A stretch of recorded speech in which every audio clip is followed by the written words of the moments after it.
But on this long, challenging and very enjoyable racetrack, the Oreca cars were once again supreme, and the battle for the lead was between teammates Jean-Philippe Belloc and Olivier Beretta.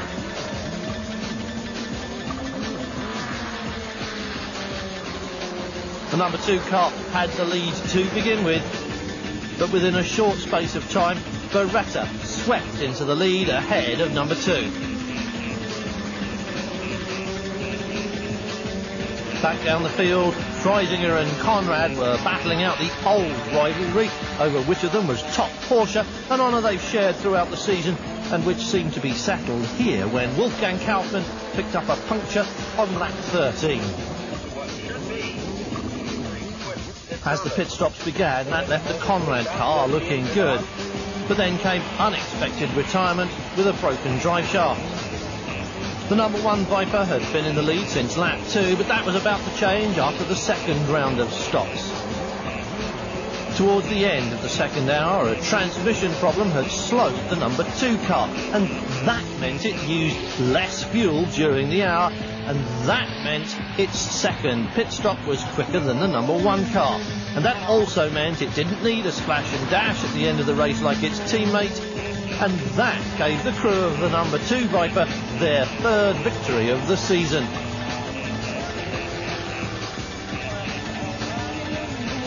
With both titles already settled, the result didn't really change very much, though it gave American David Donohue a long-awaited win on home soil. The win put the Oreca crews even further ahead in the points than they were before, and behind yet another Oreca 1-2, the number 19 Chamberlain Viper fulfilled pre-race predictions and grabbed the final rostrum spot. Celebrations then for all concerned. Olivier Beretta as happy as ever when he's got a bottle of champagne in his hand, which he's had at every round of the year except Germany when he was racing here in the USA. Now we're almost at the end of a 10-race season that started in Italy 7 months ago, where Beretta and Wendlinger took their first steps towards retaining their 98 crown for a second year.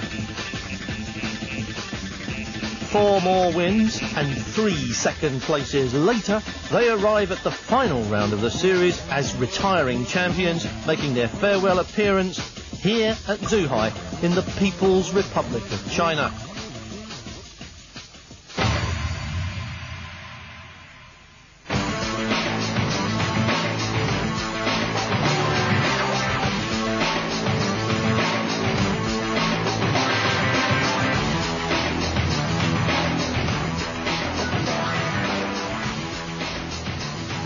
The circuit here in China is wide and flat, designed with modern Formula One in mind, with long straights interrupted by slow corners, an ideal basis for overtaking. Back at the final round were Rock Racing in conjunction with Certec, fielding 2 cars at this final round of a season which had never really gelled for the team the form book suggested should have been top Porsches.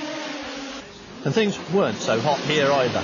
1 car eliminated in a tail-end collision with the wall, and another with a blown engine during practice completed a dismal weekend of qualifying, brightened only by the loan of an engine.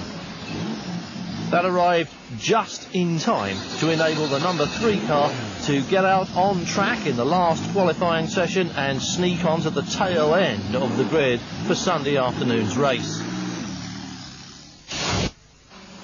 After delays caused by a failed transmission during Friday's free practice, the 2 Christians, Van and Glasel, had better luck during the 2 shorter qualifying sessions on Saturday. But they still ended up with a slot on row 4, which left them more than a second away from the pole time, although come race day that may not be as disastrous as it sounds. The 2 drivers of the number 19 car have been together since the start of the year, which makes them just about the most consistent partnership in the championship. Their place behind the Oreca crews is bettered in the points only by Wolfgang Kaufmann, and that means that there is still an issue to be settled here this weekend, despite Oreca's dominance. The position of the 2 Chamberlain drivers as they prepare to challenge for what is effectively the runner-up spot behind the championship's only factory team, is a testament to how well they've worked together throughout this season. I think it's been an excellent partnership all year long. From the first race on, we've always been in the same pace, and that's what's been the secret really of the whole season. We've always been the same quick pace, so we always finished quite well in front. Hello, Christian. What about car setup? Some drivers like things differently. Is it a problem? No, not at all really. We sort of started off quite similar. We sit down after every time we drive, discuss, and we compromise really well.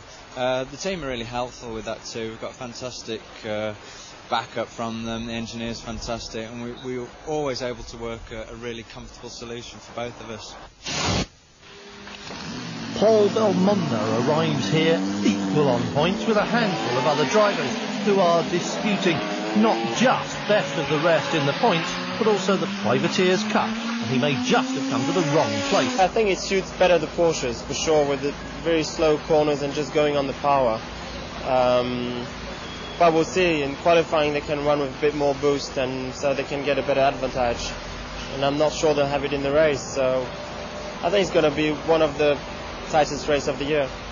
But with one win to his credit already, Belmondo is in a strong position if the points remain equal at the end of this race. The number 18 Chamberlain car has been crewed by several drivers this year, but the end-of-season trio of Nick Amorim, Hans Hugenholtz and Michel Ligonnès have settled into a routine now and have as good a chance as anyone else here in a race in which fuel consumption will be a major factor. That's correct. Fuel consumption is going to be one of the main elements of the race. I think within 2 or 3 laps, if we don't have a pace car, we will be able to refuel or not and win the race by not refueling. Lumbering around the stop-go Zhuhai circuit in a Viper loaded up with the maximum 100 kilos of success ballast, which the rules allow, can't be fun, and it can't be easy.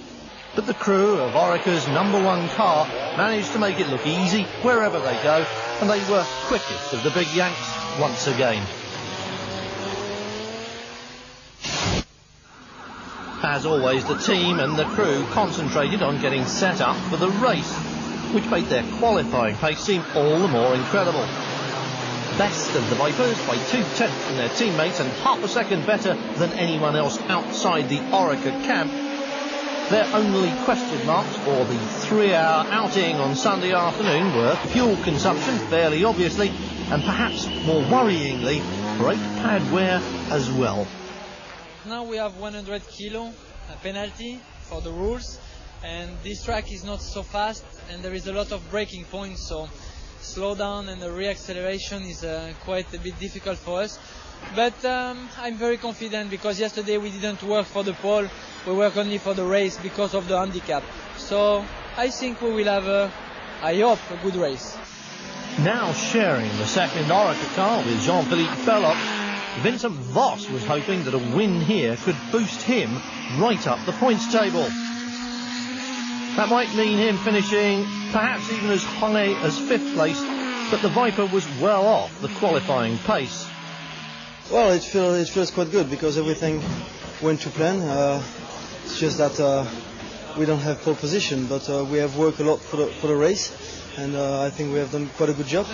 We know we are quite strong in the race, but this is maybe a track for the other car, which have less weight, and but we are going to fight hard, and we are going to try everything.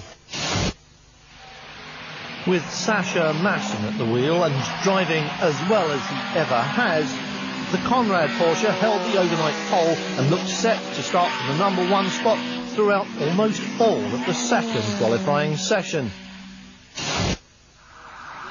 It looked smooth and quick on track and sounded sharper than its nearest rival too.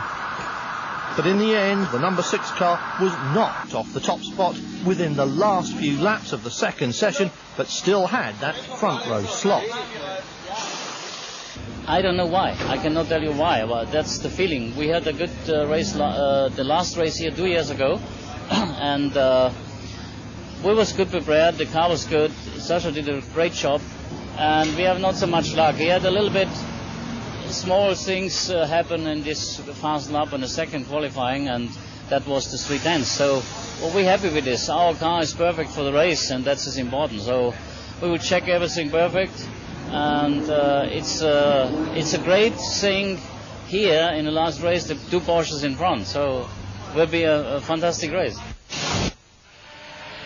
Wolfgang Kaufmann was the man who toppled Sascha Maassen from pole, and it was arguably all down to the Nürburgring race instructor rather than the car.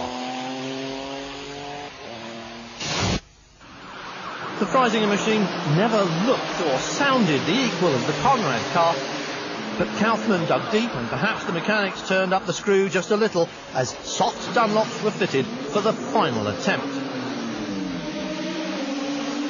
Either way, the black and white number 15 suddenly jumped to the top of the leaderboard at the very last moment, leaving Conrad little chance to find a reply. Porsche were on pole, Kaufmann's first ever in this series. At the moment we are very happy.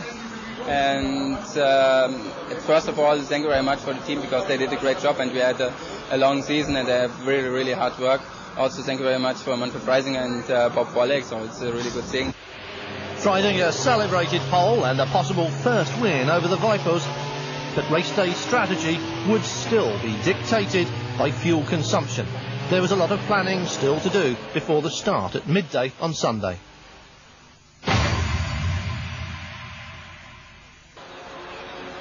As the race day crowds stream into the Zhuhai circuit in the People's Republic of China, the modernity of this special economic zone mixes with the traditions of the country, and the official opening ceremony is conducted with a full turnout of local dignitaries and of dragon dancers too.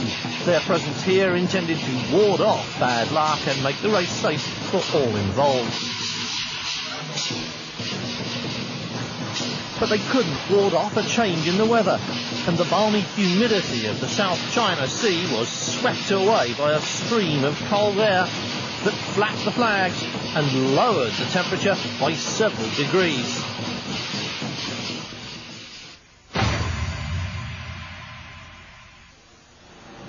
With the track cooler than it's been all through practice and qualifying, and lower air temperatures giving the engines perhaps a little more power than they had before, the race pace may be quite quick, especially for the front runners. And remember that the Porsches probably won't be running the high boosts of the last 2 days, so the Vipers, especially the Oreca Vipers, may well be on much the same pace as the 2 front row cars. Whether or not they'll be on the same fuel consumption is another thing altogether. And it's fair to say that fuel will be marginal, and strategy, more than anything else, might decide the outcome of the race. In these situations, the scenario everyone dreads is when the car in front begins easing away at half a second a lap or so. If it gallops off at a really fast pace, then there's every chance you can catch it in the pit stop, because it will be using more fuel. But if it's edging away, then you have a problem, because it's probably going faster and sticking to a well-planned fuel strategy. And that's probably what will happen here today. It's the end of the season, everyone knows their cars, and everyone's got their sums right, and the grid is pretty close among the top few. Porsche's on the front row, as you know. You know pretty much everything else. Out of sight, probably you don't know the invited runners, the NGT category, which includes a few of the dramatic and attractive Lamborghini Diablos, plus a couple more Porsches, most notably perhaps Michael Eschmann's really pretty red 996 GT3. But all the action is going to be up here at the front. Can the Porsches finally inflict just one defeat on the Vipers during this 1999 season? The 2 rivals up front, Freisinger and Conrad, Wolfgang Kaufmann, Sascha Maassen, both very quick drivers, and maybe today will be the day. Coming round onto the start-finish line for the start, the safety car's pulled off, the green light goes on, and away they go. Kaufmann nails it, gets the jump on Sascha Maassen, and it's Freisinger in the lead. long, massive front straight here, 900 metres, almost a kilometre long, leading into a very slow right-hand corner at the end. You're looking at the 16 Freisinger car there. Kaufmann's up front and away, still in front. There he is, Sascha Maassen behind him in the number 6 Conrad car. So the Porsches have got the start they wanted. Now the question is, can they break away from the Vipers? Can they establish enough of a lead to keep ahead for the next 3 hours? Kaufmann, Maassen, then the number 2 Viper, the Chamberlain car. There's 21, that is Paul Belmondo's car as well. And the rest of the field, you can see the Lamborghinis there, but at the moment it's Porsche from Viper. It's the number 18 Chamberlain car squeezed into the gap between the two Orekas, and that's Kaufmann off. Kaufmann's in the gravel. Poleman and race leader off on the first lap. We're at turn 9 here at Zhuhai, and Wolfgang Kaufmann is beached in the gravel. That is the end of his race, almost certainly. Conrad, or rather Sascha Maassen in the Conrad car, takes up the lead. And behind him, it is still in the distance now, the Vipers. It's not Oreca in second place, though. That's the Chamberlain car that has stepped up to take over. So there's been a bit of a shift behind. And the number 18 Chamberlain car goes sideways, and past goes Karl Wendlinger in the Oreca Viper. And there's the safety car on track. Well, that must be because Wolfgang Kaufmann's car is beached in the gravel. He's gone wide in turn 9, and if anybody else goes off there, they'll be going straight towards him. Safety car out. Well, they retrieve that car. All the gaps close up. Sascha Maassen will be thinking evil thoughts in his crash helmet there, because he was definitely getting away. Into the pits comes the number 7 car, Conrad's second car, on tick over, got a throttle problem, being pushed back into the box as they clean up the gravel at turn 9. Yeah, accelerator broke and we changed, we lose so many times. Now we try to finish the race in any case and amuse ourselves at least. Well, there you heard it, the accelerator has broken. In fact, it's a bracket that's broken, and while they're welding that up, the safety car goes off. Lap 5 of the race, we have a restart. We have Sascha Maassen in the lead. Second place, it is the number 1 Oreca Viper. Behind that, Chamberlain 18 and 19, 21. And that was Wolfgang Kaufmann. Well, he's obviously out of position. He's been pulled out of the gravel during the safety car laps, and he is officially last as Wendlinger kicks up a little bit of dust. You'll see that fairly frequently here at Zhuhai. It's very flat, and they run to the very edge of the curbs. It's very dusty here. You'll often see a little puff of dust. Looks dramatic. Very seldom anything goes wrong, although try telling that to Wolfgang Kaufmann. But it is very dusty and very slippery. If you get off the line, you could be in a whole bunch of trouble. So they're taking it to the absolute limit. And just look at the way Wendlinger is pressuring Sascha Maassen, leaning on the Porsche as hard as he can. Well, you've heard what they said. That car's carrying an extra 100 kilos of ballast.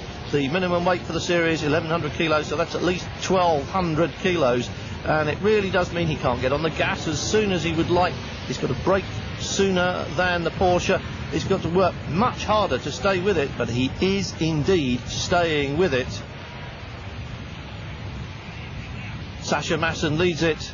Karl Wendlinger is second. Nii Amorim for Chamberlain is in third place. Behind that is the second of the Chamberlain cars, number 19, that's Christian Van.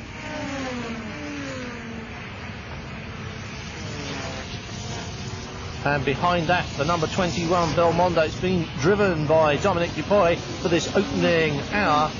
But Belmondo right up there, he was quite confident that he'd be there or thereabouts in the race, and so it seems.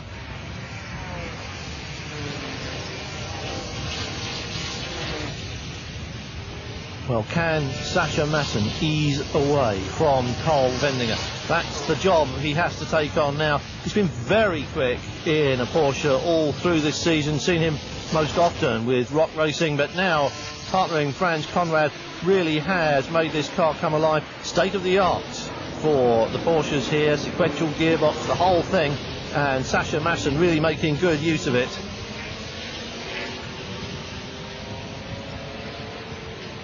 And that is Wolfgang Kaufmann passing Michael Eschmans, 993, pretty looking car, but as you can see, not in the same league.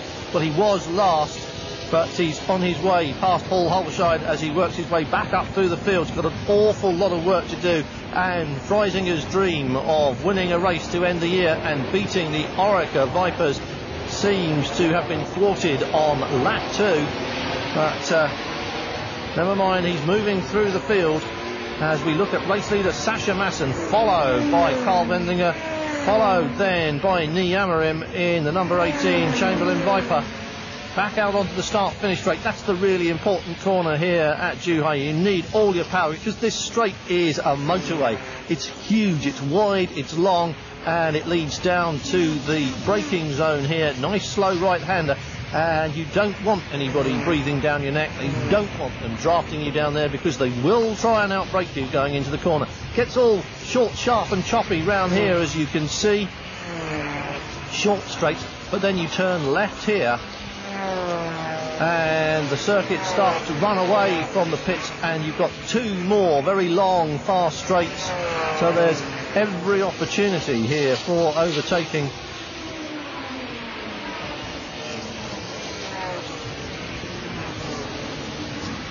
Maassen still being pressured as they run down towards us. That's Paul Halverscheid, and a little bit of Lamborghini overtaking in the background.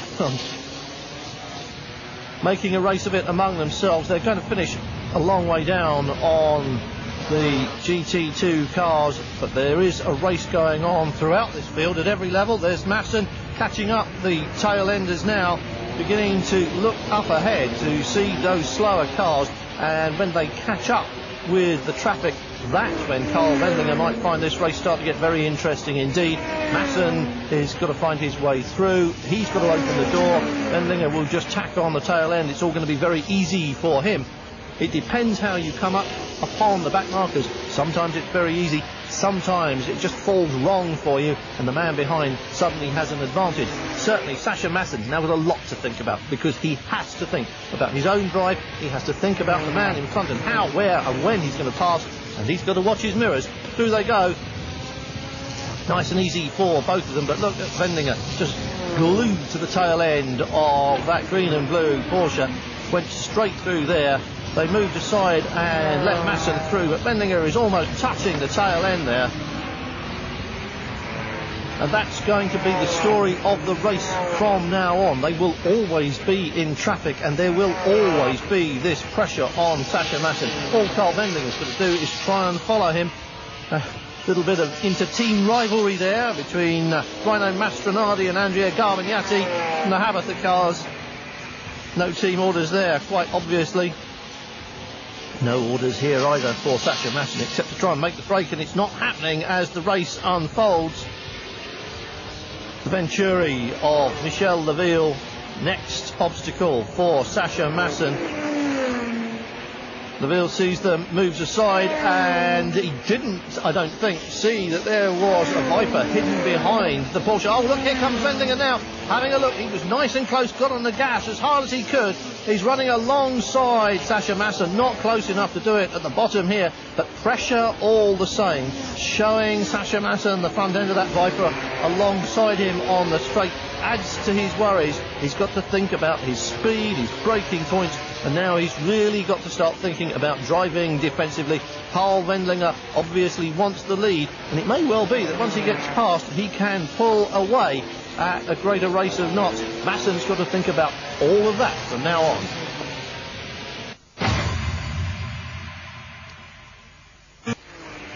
Sascha Maassen leads the final round of this series from the Orica Viper of Carl Wendlinger in second place, and you can see that the two of them are pulling away from Nee Amorim in the first of the Chamberlain cars. Second car, number 19 in the background there, just a glimpse of that with the number 2 Viper jumping up and down behind, looking for his way past. Despite the long straights and the slow corners, it's not... Oh, look at this! Wendlinger goes through! Maassen was going past Philippe Cherry. Oh, Maassen holds his line and holds his nerve. Shuts the door on Carl Wendlinger. That's exactly what we were talking about. You come up on the traffic. Wendlinger saw that opportunity opening up before him, and he snatched at it. Very aggressive move from Carl Wendlinger. That was a racer's pass and no mistake. Sascha Maassen kept his nerve. Wendlinger, being the gentleman, didn't push it, and neither did Maassen. Excellent work from two very experienced and very polished professional race drivers. Wendlinger's going to have to think about that again. Sascha Maassen will be reliving that in his mind and thinking, how can I stop him doing that next time? And the answer is, you probably can't.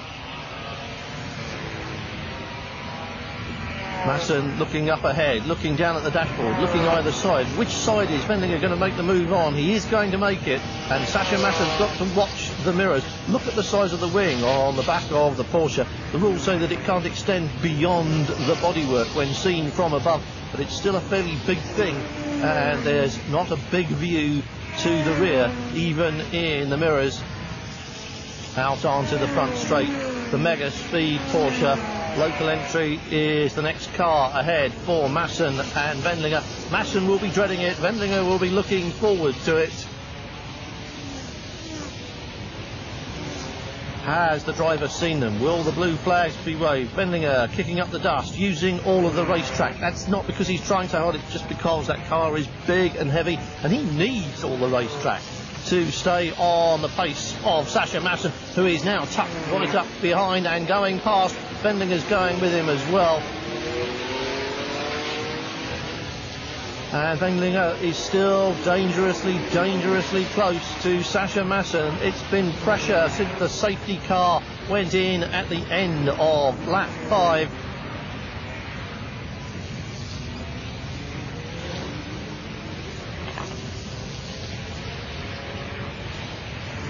Maassen doing a great job as we look back down the field. Martin Eckert and Arthur Erks in two of the NGT Porsches. But here they come again, closing up on the Lamborghini now. What will happen as Maassen has to think about this one? Wendlinger's looking for his opportunity. Maassen pulls out. He doesn't want to pull too far clear of the Diablo. He doesn't want to leave that little gap he left before when they were going past Philippe Chariot. This time he gets it right. Wendlinger can't do anything about it. And Sascha Maassen checks his mirrors as they come out onto the front straight. Wendlinger is close behind. He's thinking about it. That must be an intimidating sight for any driver. They're huge things, Vipers. They look bigger in the mirror, especially when they're pressed up against your rear wing. No problem this time. More in front though. More of the Lamborghinis to get through.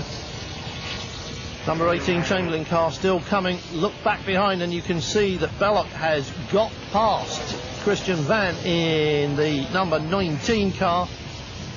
No problem this time for Maassen, but they are in some fairly heavy traffic. This is going to be critical stuff for him. Wendlinger got through there. Sascha Maassen desperately wants to put a back marker between himself and Carl Wendlinger, even if it's only for a couple of turns, just to give himself a little bit of breathing space, but it isn't happening. They're all so terribly well behaved, the drivers here. Oh dear, not all of them though.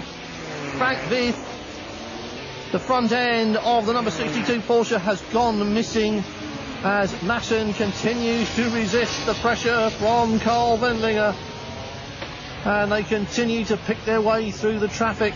We've just seen Martin Eckert and Arthur Erks up in front, and they are about to close up on them. Two more Porsches to get through. They will know the leaders are coming, hopefully. Through the tight and twisties with Carl Wendlinger right on his tail. And the whole front end of that number 62 car has been missing. Patch it up and send it back out. It's tapped the back end of a Viper and comes second in the contest. But it will continue even though it's losing laps here in the pits.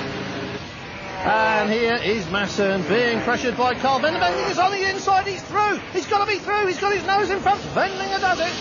Sascha Maassen left that door just a little bit wide. He has played the gentleman all the way down the line. Held his nerve last time and he had the edge of speed to get away with it. That time he left Carl Wendlinger enough room to race with him, and he didn't have the speed, and the Viper has got through. So on lap 19 we have a new race leader, and guess who it is? Number 1 Oreca Viper out in front, now going past the Philippe Chariot Lamborghini for the second time. and already the traffic has clotted up, and Sascha Maassen has lost the toe. He's got the disadvantage he was trying to inflict on Wendlinger. Now that is cruel luck indeed. Every time they've closed up on tail-enders, it's broken well for Sascha Maassen and for Carl Wendlinger. This time, as Wendlinger went through, the traffic's fallen badly for Maassen. And that is Pasi Pregliasco about to rejoin, having had that accelerator bracket welded back on. Countless laps lost, but going out to amuse himself, as he said, and play the game. Hard work in the pits for the Conrad crew, and you're looking at number 19, Christian Van, at the moment on track, chasing past Philippe Chariot, so still more or less in touch with the leaders, still holding on to the toe from the front, but this field's starting to spread out, as you can see, and this is the scenario that everybody hates. They're running to the plan. That's the Megaspeed car wandering about under brakes as Wendlinger comes up behind it. Watch him now. As soon as he gets a clear piece of road, they turn right here, stands on it, and away he goes. The Viper clearly much quicker, and Maassen's still there. Sascha Maassen's got through the traffic. Can he catch up with Wendlinger? He can't afford to let him go, really. He can't afford to run outside his fuel consumption window either, but he can't let the Viper get away. If Wendlinger is driving to the fuel consumption plan and easing away, then it's disaster for the Conrad team, because there's not much they can do about it.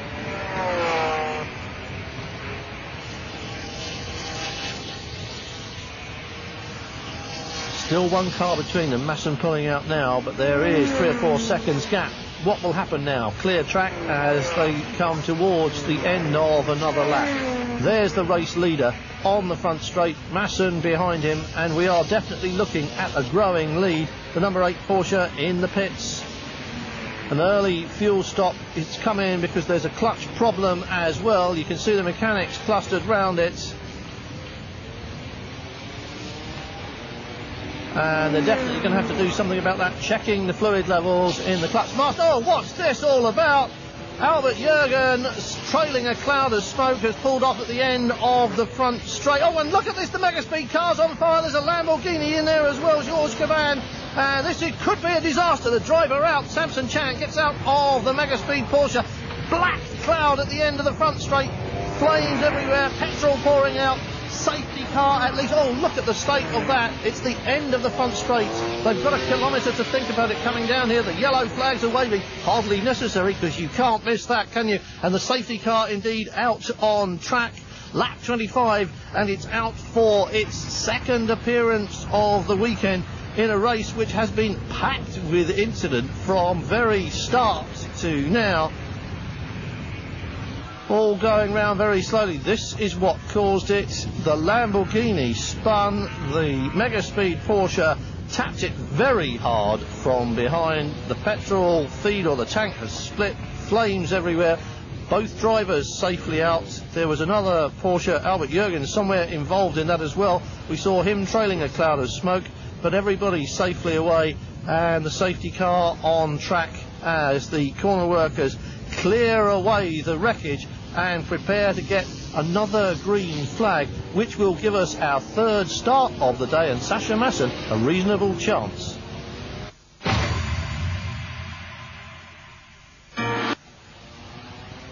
The safety car leads the race leader, the number 1 Viper of Carl Wendlinger, around the Zhuhai circuit. It's almost difficult to believe it, but we are just coming up to the first scheduled set of fuel stops as Wolfgang Kaufmann brings in the Freisinger car hands over to Bob Wallach, taking advantage of the safety car. We are still ahead of the first round of scheduled stops. We've had the safety car out twice. The first race leader spun off. Here he is, and you can see the gravel trap falling out of the wheel arches. Kaufmann blew it early on. Sascha Maassen managed to fend off Carl Wendlinger for quite a while, but eventually the Viper got the best of him. And now, as the Freisinger crew try to undo the damage and work their way back up the field, they use the safety car to get a little bit of advantage out of what has to be a fuel stop. And the appearance of the safety car twice this early in the race means that everybody's sums have changed. There it goes, back in, green flag on lap 31, so 6 laps of safety car. We're off racing again, and it hasn't done Sascha Maassen any good at all. He really didn't get the slingshot. Carl Wendlinger got the start. The safety car went in, and Wendlinger nailed it. And away he goes. Sascha Maassen got stuck behind another back marker, didn't get the advantage that Wendlinger got, and really that hasn't changed very much as they come in for the first scheduled stop. This is the race leader. Wendlinger's done an excellent job. He's driven a really intelligent and fast race, and he hands over to Olivier Beretta with a comfortable looking lead as long as the pit stops are quick, efficient and no problem, which they almost always are. Fuel lines off, there's no one there, there it comes, they're not changing tyres, they're out. Well, there was nobody there with wheels, nobody there with air guns, and the Orica team have gone without the tyre change, which most people were expecting, including the Chamberlain team. In comes Nee Amorim, and you can see the guns being prepared. So they took about 30 seconds off the stop, maybe a bit longer, and that was good work for them. Now, whether or not the Conrad crew are prepared to do the same and can do the same remains to be seen. They know what to expect. They've seen it happen. Whether they will do the same, well, let's wait to see what happens.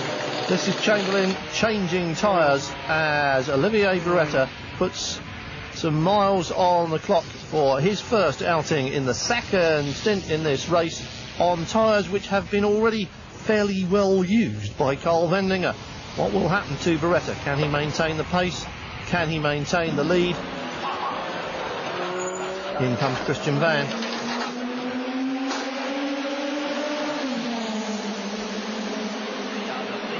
Driver swap for Chamberlain, fuel going in, and there are wheels there. Whether they're going to change tyres or not remains to be seen. Orica have suddenly opened a whole new area of discussion, and it's not just fuel consumption. They're not going to change the tyres, they're telling him to go. Always a heart-stopping moment with a hot race engine, but it fires up and away goes the number 19 car with Christian Glasl at the wheel. There's the race leader, or he will be when the pit stops settle down. And in comes the Conrad car. Sascha Maassen has done an excellent job as well. Frans Conrad takes over from here. Fuel going in at the front. The only people allowed to touch the car while that's happening are the drivers, one out and one in. If they're going to change tyres, they have to wait until the fueling has finished.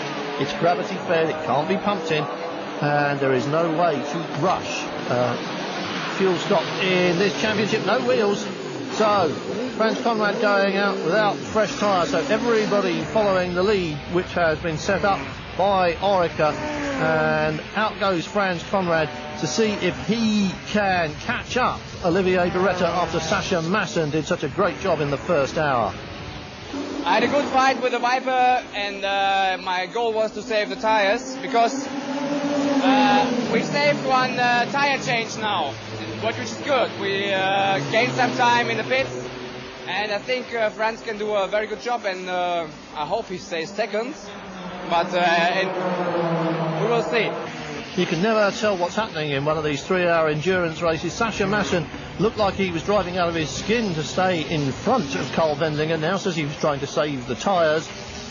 And obviously Carl Wendlinger was trying to do much the same thing in his car. Yes, it was very hard for us to pass him because the Porsches are very fast on the straight, and we only can make our time under braking. And because we're already very heavy with the extra ballast, it's not so easy on the braking, because on the circuit on some places it's quite slippery. So it's a big risk to spin off if you brake too late. So I had to wait really until his tires success went down a little bit, and then I could pass him. Well, that made it sound easy, and that sounds as if all is not well. That is the second place car. There's the race leader, Olivier Beretta, but that looked as though the number 6 Porsche was slowing on track. Sascha Maassen's just handed over to Frans Conrad, and he's in the pits, and he is indeed. That is not going to be a stop. He's pulling in and retiring. It's all over for the number 6 car. So this looks like the Porsche dream of doing something here this weekend to finally beat the Vipers is going to come to nothing, because into the pits goes what must be a very disappointed Franz Conrad.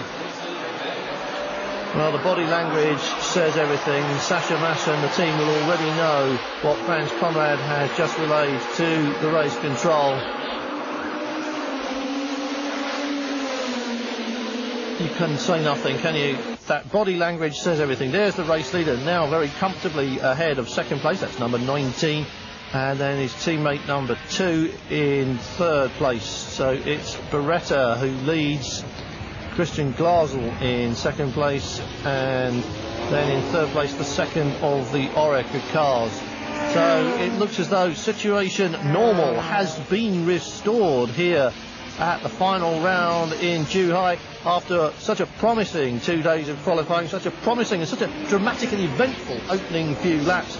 But now it looks as though the Conrad dream at least has ended. Gabox, we tried again the new sequential, and we got some new stuff, and we don't know now what's broken. Is the new stuff broken or is the old stuff broken? Even it's the gearbox now. We cannot shift any gears now anymore, and it's a shame. I was really surprised how good the car was and how good we did the weekend.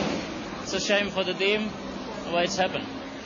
That is, as they say, racing, as Olivier Beretta comes in for his second stop, or rather for the car's second stop, his first. Carl Wendlinger back in for the final hour. 62 laps into a race that's going to end after 3 hours, and this time they must put fresh tyres on. Yes, they are. Look at the brake dust coming off this car.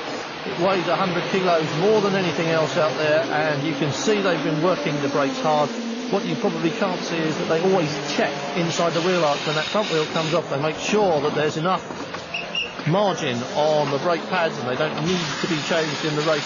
That doesn't happen often. It has done in longer races, but not here today. Out goes the race leader, and he will resume the race lead as the pit stops jumble up the order and then settle it down. At the moment this car is in the lead. That's Christian Glasl in the Chamberlain car, number 19, but that won't last. In comes the number 2 car, Jean-Philippe Belloc, who started the race, gets back in for the final hour. They changed tyres when they came in for the first stop. They had a very good stop and swap places with Chamberlain. They're changing tyres again. And you can see again that the brakes on this car have been working very hard indeed. It's not as heavy as its teammate, but it is heavy enough. It is carrying extra ballast.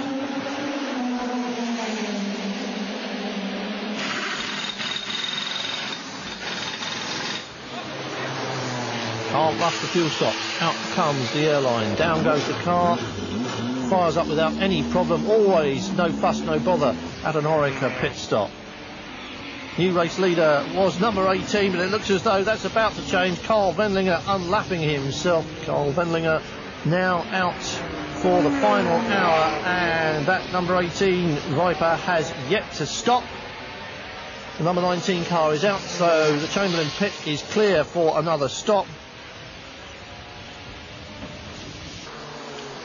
Paul Belmondo's car, he's been running well this weekend.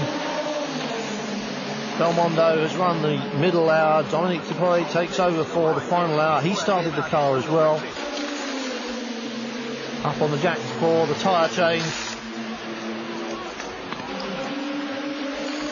Running towards the end of a race, and there are places to be made up for everybody. The Freilinger car's been whizzing up through the field, and he's actually now, remember it was dead last, it made it up to 13th fairly quickly. Took a while to climb up, but it's now looking at a top 6 finish, perhaps even better than that. You're looking at the race leader, the number 1 Viper, and there's the number 19 car in its stop. Tyre change has to be done, and the question now is where it will rejoin. It's unlikely that it will rejoin in front of the number 1 car. They've built up a fairly comfortable cushion. Olivier Beretta is done. This is how they built it up. It's a splash and dash towards the end of the race. They've used enough fuel for it to have to come back in again, but they've built up the cushion. Look at them all checking the watches. They are counting the amount of fuel that goes in and the amount of time they can afford to spend at rest. The number 19 Chamberlain car is out there on track, and it is closing in all the time. This car is stationary. This is critical stuff. Off with the fuel line, start the engine, and Carl Wendlinger goes out. They didn't change drivers because they didn't have time, and the number 19 car hasn't taken the lead, but it has closed the gap. Closing in on the number 2 car. There it is. Jean-Philippe Belloc running very, very slowly. They've opted to do splash and dash with the number 1 car, but not with number 2, and it's losing places. It's losing time. It's lapping about 5-6 seconds slower each time round than everybody else, and that means it's dropping down the order, and it's not going to change the outcome. The team watch, you can see the fingers crossed there in the pit box. They watch waiting for the flag, but the tension is all over, and there it is. Beretta and Wendlinger win again, but the second place for the Chamberlain car, probably the big news of the day.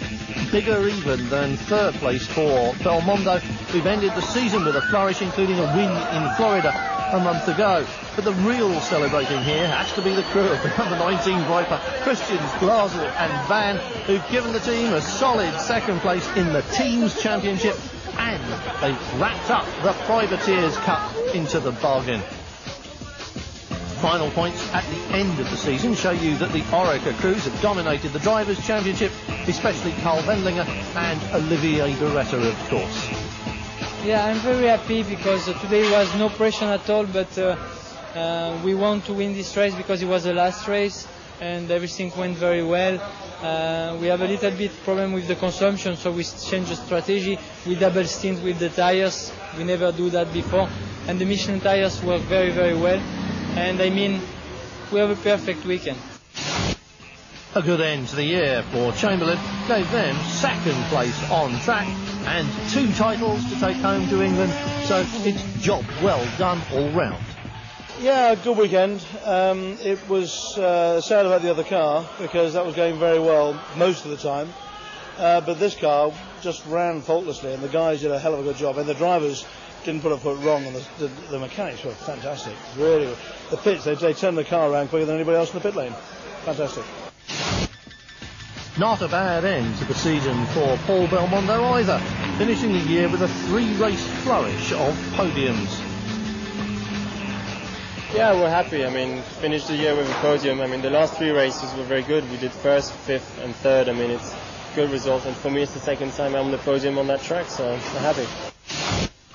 But what a roller coaster weekend for Freisinger in general and for Wolfgang Kaufmann in particular. It seems to be okay that we finished 3rd, but then in the last lap I get misfire, and then we had no more fuel, and I try again everything with misfire, and but the car stops on the track, so it was really no way to finish 3rd now.